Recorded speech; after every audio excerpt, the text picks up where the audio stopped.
ETF index mutual funds నేర్చుకుని stock మార్కెట్లో రాణించాలనుకుంటున్నారా? వెంటనే ఈ నెంబర్కి కాల్ చేయండి. నమస్తే రమ్ గారు. నమస్తే జయ. రమ్ గారు, ఏదైనా దెయ్యాలు, భూతాలు, రాక్షసులు వీటికి సంబంధించి ఏమైనా కథలు ఉంటే చెప్పండి. నీకు రాక్షసుల కథలు అవి చెప్పాలంటే రామాయణం చెప్పాలి కదా, అంత పెద్దది ఎలా చెప్తాం? సింపుల్ టైమే కదా మనకి, 10 నిమిషాల కథ కూడా చెప్తా చూడు. పూర్వం అంటే ఒక పల్లెటూరులో అవతారం అని ఒక కుర్రాడు ఉండేవాడు. వాడికి అవ్వ వాళ్ళు ఉండేవాళ్ళు, మామయ్యలు వాళ్ళు ఉన్నారు కానీ అమ్మ నాన్న లేరు వాడికి.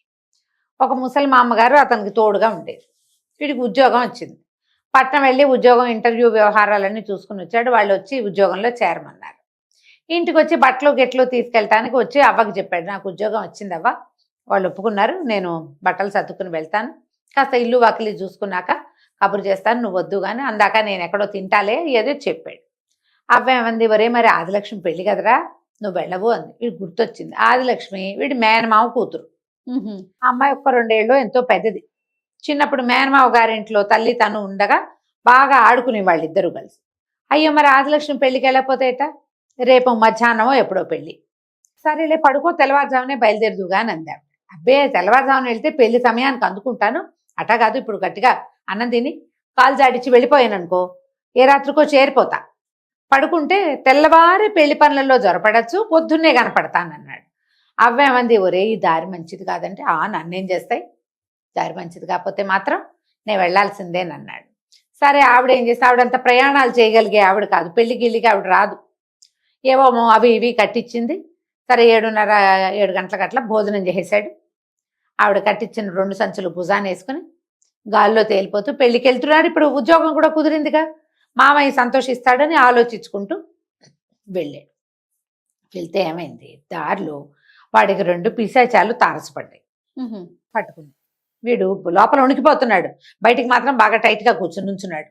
నుంచుంటే ఎక్కడికి వెళ్తున్నావు, నువ్వేమిటంటే నేను పెళ్లికి వెళ్తున్నాను. అయ్యో నువ్వు పెళ్లికి వెళ్తూ మమ్మల్ని తీసుకెళ్ళవా, మమ్మల్ని తీసుకెళ్ళు అని అనేసరికి వీడు ఒప్పుకోలే. అటు పెళ్లికి తీసుకెళ్తే ఎట్లా, పిశాచాలను పెళ్లికి వెంబడి పెట్టుకెళ్తే మా మామయ్య ఊరుకుంటాడా అంటే, ఒకవేళ కనుక నువ్వు మమ్మల్ని వెంబడి పెట్టుకుని వెళ్ళకపోతే చెట్టు కట్టేస్తాం, నిన్ను పెళ్లికి వెళ్ళనివ్వం. వీడికి పెళ్లికి వెళ్ళాలా పిశాచాలని వెంట పెట్టుకు వెళ్ళాలా తేల్చుకోలేకపోయాడు. సరే బాగా ఆలోచించుకుని, సరే పదండి కానీ అక్కడ ఏం అల్లరి చేయొద్దు, మా మామయ్యకి తెలియనివ్వకుండా ఉంచండి అన్నాడు. ఆ పిశాచాలతో పాటు నడిచి వెళ్తూ ఉంటే వీడికి భయం వేయటం మొదలుపెట్టింది. ఏ మామయ్యకో తెలిస్తే ఏమైనా ఉందా, అసలు రాత్రి ఎందుకు వచ్చావంటారు, వీటిని ఎందుకు వెంట పెట్టుకొచ్చావంటారు, లేకపోతే నువ్వు మానేయకపోయావా అంటారు, పెళ్ళైపోయాక వెళ్తే ఏమైనా బాగుంటుందా, ఏం చెయ్యాలో తెలియక సరేనన్నాడు. అవి 2 లోపలికి వచ్చినాయి. వీడు పెళ్లి వాళ్ళ ఇంట్లోకి రాత్రి 11 గంటలకు ప్రవేశించాడు. మామయ్య చూశాడు, ఏరా ఏమిట్రా అట్లా చెమటలు కక్కుతున్నావు, నడిచి వచ్చేసరికి గడగడలాడిపోతున్నా, ఆ ఒంట్లో దడగా ఉంది మావయ్య అని చెప్పి సరే పడుకోమన్నారు. వీడు పోయి ఒక గదిలో మునగ తీసుకుని పడుకున్నాడు. ఈ పిశాచాలు 2 పందిట్లోకి వచ్చేసినాయి. ఇవి వచ్చినవి ఏం చేసినాయి, రూపాలు మార్చుకున్నాయి. మొట్టమొదటేమో ఈ అమ్మాయి ఉన్న గదుల్లోకి ఒకటి బయలుదేరింది. అదేం చేసింది, అబ్బాయి వాళ్ళ అమ్మగా వేషం వేసుకుని వెళ్ళిపోయింది. లోపలికి వెళ్ళాక ఆ పెళ్లి వాళ్ళని తెల్లవారుసాము వస్తుంది అంటే 3:30-4 అయ్యేసరికి వీళ్ళు గౌరీ పూజ కూర్చోవాలి, అవి ఉంటాయి కదా వ్యవహారాలు, మంగళ స్నానాలు గందరగోళాల్లో ఉన్నారు. ఇదేం చేసింది, మగ పిల్లవాడి పెళ్లి కొడుకు తల్లిగా వేషం వేసుకుని ఆ లోపలికి వెళ్ళింది. ఏది మీరు జయించిన సారేది చూపించండి అని కేకేసింది. వాళ్ళు ఏం చేశారు, ఇదిగోండి బూరెలు, తర్వాత ఇవి లడ్డూలు, బూరెలు లడ్డూలు కాకుండా ముందు లడ్లు అరిసెలు, తర్వాత ఏమో చలివిడి అన్ని నిలవ ఉండేవి కదా, పెళ్ళిళ్ళకి ఏం చేస్తాం మైసూరు పాకులు అవి చేస్తాం, 10 రోజులు ఉన్నా పాడవకుండా ఉంటాయి. బూందీ లడ్డు అవి పాడవ్వవు కదా. అయితే ఇదేమంది, బూర్లు పులిహార చేయించలేదా అంది. వీళ్ళు తెల్లబోయి, బూర్లు పులిహార ఎందుకండి, సారిలోకి అవి పాడైపోతాయి కదా అన్నారు. అనేసరికల్లా అవును పాడైపోతాయి, అయితే మేమేంటంటే పాడైపోయింది పులిసిపోయింది పెళ్లి కూతురికి తినిపిస్తాం మా ఇంటికి వచ్చాక, కాబట్టి పులిహార చేయించండి బూరెలు చేయించండి, మీరు చేయించిన ఈ వస్తువులన్నీ పులవడానికి 15 రోజులు పడుతుంది అవి పాడవడానికి, అందుకని ఈ 15 రోజులు మీరు చేయించిన పులిహార బూరెలు ఉంటాయి కదా, రోజు కొంచెం కొంచెం పెళ్లి కూతురికి పెడతాం, అదే మా ఆచారం అని చెప్పి అక్కడ లోపల అక్కడ స్నానం చేసి వచ్చి పూజ కూర్చుంటున్న పెళ్లి కూతురికి ఈ పాడైపోయిన బూర పులిహార తినటం అన్న ఊహ వచ్చేసరికి కడుపులో తిప్పేసింది. తెల్లవారుజాము నిద్ర లేపితే మనకు అసలు వామిటింగ్ సెన్సేషన్ గా ఉంటుంది ఎవరికైనా. ఆ పిల్ల పరిగెత్తుకుంటూ దొడ్లోకి వెళ్ళి వాక్ అని వాంతి చేసుకుంది. ఇదేమిటి పిల్ల ఇలా ఉంది, పెళ్ళనగానే వాంతులు చేసుకుంటుంది ఏమిటి అన్నది. వీళ్ళకి ఏం చెయ్యాలో తెలియలేదు. అక్కడి నుంచి ఆవిడ దాష్టికం, ఈ నగలేమిటంది, ఈ జుట్టు ఏమిటంది, వీళ్ళేమిటంది, ఈ చీర ఏమిటంది, ఇక ఎన్ని మాటలు మాట్లాడిందో. ఈ మాటలన్నీ అవ్వగానే ఆ పిల్ల అవి పూల జడ వేయబోయారు, ఆ జడ పీకి అక్కడ పెట్టింది. నాకు ఈ పెళ్ళొద్దు పాడొద్దు, ఇటువంటి ఇట పిశాచ వల్లే ఉంది, నేను పెళ్లి చేసుకోను, నాకొద్దు పెళ్ళి. ఈ పెళ్ళొద్దు ఉంటుంటే ఏం చెయ్యాలి? కాదే, అట్లా కాదే, ఆవిడ ఏదో కొంచెం గండదై ఉంటుందని బతిలాడుతున్నారు. బతిలాడుతుంటే ఆ పిల్ల ఓ దిబొమ్మ నేడుపు, ఏమిటి చద్ది పులిహార, చద్ది బూర్లు తినబెడతారట 10 రోజుల పాటు. మనం ఇచ్చిన లడ్డూలన్నీ జనాలకు పంచకుండా అవి కూడా నాతోటే తినిపిస్తాను పాడైపోయాక అంటోంది. అమ్మ బాబోయ్, పైగా ఈ జడేమిటంటుంది, ఈ నగేమిటంటుంది, ఎంత వెటకారంగా ఉందో. నేను పెళ్లి చేసుకొని అమ్మ అని ఏడవట మొదలెట్టింది. ఈ లోపల ముసలమ్మలు వాళ్ళు వీళ్ళు వచ్చి, అదేమిటట అనకూడదు, పెళ్ళి అంటేనే ఇటు ఆడపిల్లలకు భయం వేసుకొని తలను గసిరి పిల్లని పూజ కూర్చోబెట్టారు. అది మెల్లిగా గుక్కిళ్ళు మింగుతూ కళ్ళ నీళ్లు గార్చుకుంటూ పూజ చేసుకుంటుంది కూర్చొని. ఈ రెండో పిశాచము పెళ్లి కూతురులాగా రూపం మార్చుకుని పెళ్లి కొడుకు వాళ్ళకి ఇది ఇస్తారు కదా, మన విడిదిలోకి వెళ్ళింది. విడిదిలోకి వెళ్తే ఇంకా తెల్లవారుజామే, వాళ్ళకి తొందర లేదు. అమ్మాయి అయితే మంగళ స్నానం చేసి గౌరీ పూజ కూర్చోవాలి, పువ్వులు జడ కుట్టించుకోవాలి, బోళ్ళని ఉన్నాయిగా. వీళ్ళు మొదలు పెట్టారు పనులు. వెళ్తే అందరు కిందంతా పడుకుని ఉన్నారు. పెళ్లి కొడుకుని మిద్దె మీద పైన కొంచెం మేడ మీదకి పైకి వెళ్ళేందుకు ఉన్నది, 2 గదులు ఉన్నాయి. అబ్బాయి అక్కడ పడుకున్నాడు. ఈ అమ్మాయి నడుచుకుంటూ పైకి వెళ్ళిపోయింది. అమ్మాయి వేషంలో ఉందిగా పిశాచి, విసిన్ కర్ర ఒకటి పుచ్చుకెళ్ళింది. అక్కడేమో దోమలు కుడుతున్నాయి, అబ్బాయి దోమలు తోలుకుంటున్నాడు. వెళ్ళగానే పెళ్లి కూతురు దీప పెరుగులో చూసి, ఇదేమిటి ఇలాగొచ్చావు, పెళ్లి కూతురివి ఎవరైనా చూస్తే ఏమనుకుంటారు అన్నాడు. ఏముంది అనుకోవటానికి, నిన్ను ఒకసారి చూడాలనిపించి వచ్చాను, నువ్వు ఎంత చక్కగా తయారయ్యావంటే, ఏమిటి తయారయ్యేది, మీ ఊరంతా దోమలంటే ఇదేం చేసింది, పెళ్లి కూతురు వేషంలో ఉందిగా, విసిన్ కర్ర పెట్టి ఒకటేసింది పెళ్లి కొడుకుని. ఏమిటి అంటే దోమ అంది. ఇక దోమ వాలినప్పుడల్లా పెడి పెడి పెడి పెడి చిత్త కొట్టేసింది పెళ్లి కొడుకుని. వాడు ఏమిటి కొడుతున్నావేమిటి, నేను దోమలతో విసురు, నువ్వు విసిన్ కర్ర పెట్టి విసురు, అంతేగాని కొట్టద్దంటాడు. దోమ వాలిందని కొట్టేస్తుంది. కొట్టి ఇన్ని దెబ్బలు తినేసరికల్లా ఇట్లా కొడుతున్నావు, నేను ఇలా చేసావంటే నేను నిన్ను పెళ్లి చేసుకోను అనేసరికల్లా ఈ అమ్మాయి అంది, అదేమిటి 2 దెబ్బలకే ఇలా అంటావు, రేపొద్దున నీ వంట నచ్చకపోతే ఇంతకంటే ఎక్కువ కొడతాను నిన్ను అన్నది. అనేసరికి నిర్ఘాంతపోయాడు పెళ్లి కొడుకు.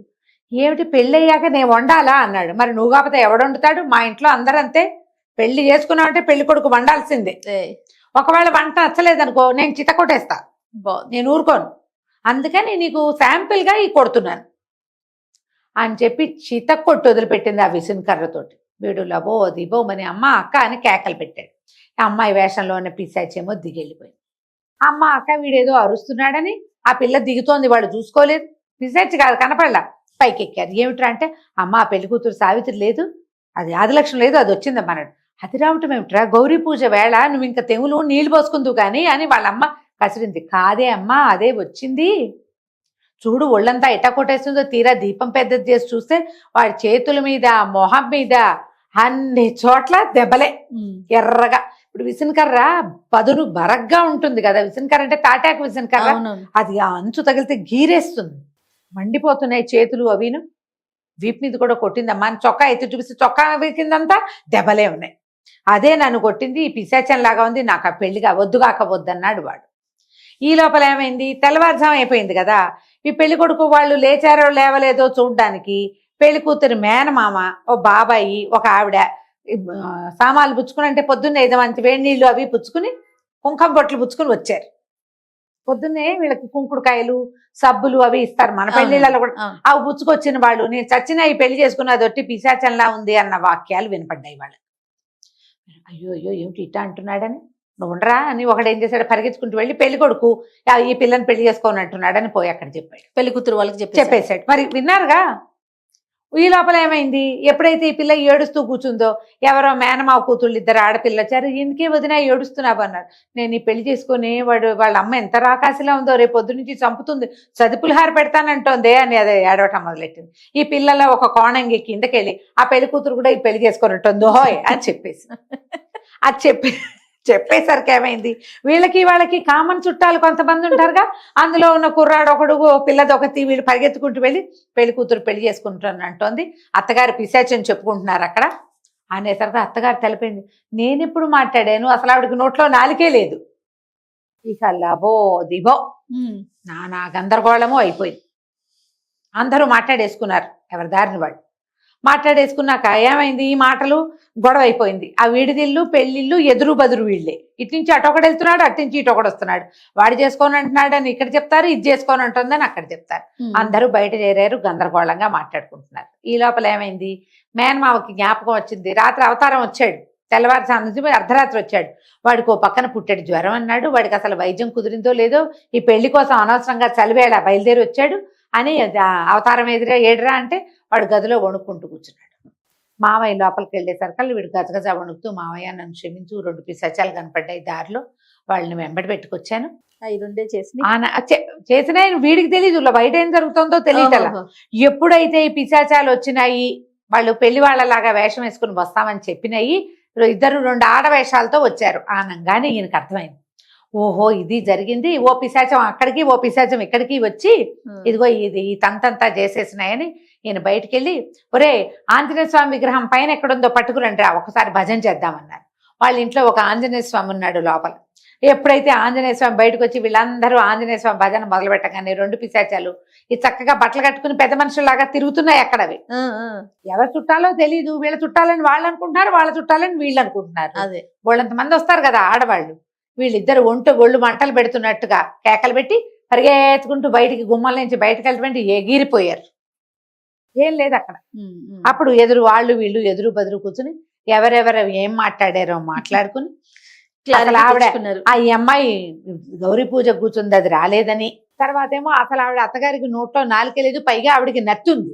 ఆవిడ మాట్లాడడం మొదలుపెట్టే నత్తి బయటపడుతుంది. ముందు వీళ్ళు చూసిన ఆవిడకి నత్తి గిత్తి ఏమీ లేదు, సద్దన్నం పెడతాం ఈ అమ్మాయికి అని చెప్పింది. అన్నీ మాట్లాడుకుని ఓహో ఇదే జరిగిందని ఇక అవతారం దడుచుకుపోయి ఉన్నాడు కదా. సరే ఈ లోపల ఎవడో ఆ ఊరి పురోహితుడు ఒక ఆయన వస్తే ఆయనతోటి ఓ రక్ష కట్టించి వీడు మళ్ళీ ఇంటికి వెళ్ళేటప్పుడు అవి వాడిని పట్టుకోకుండా లక్షణంగా పెళ్లి చేసేసారు. పెళ్ళైన తర్వాత 2 రోజులకి ఇక్కడి నుంచే బయలుదేరి వెళ్ళి అవతారం ఉద్యోగంలో చేరిపోయాడు. కథ కంచికి మనం ఇంటికి. బాగుంది రమ్మ గారు. నమస్తే. నమస్తే.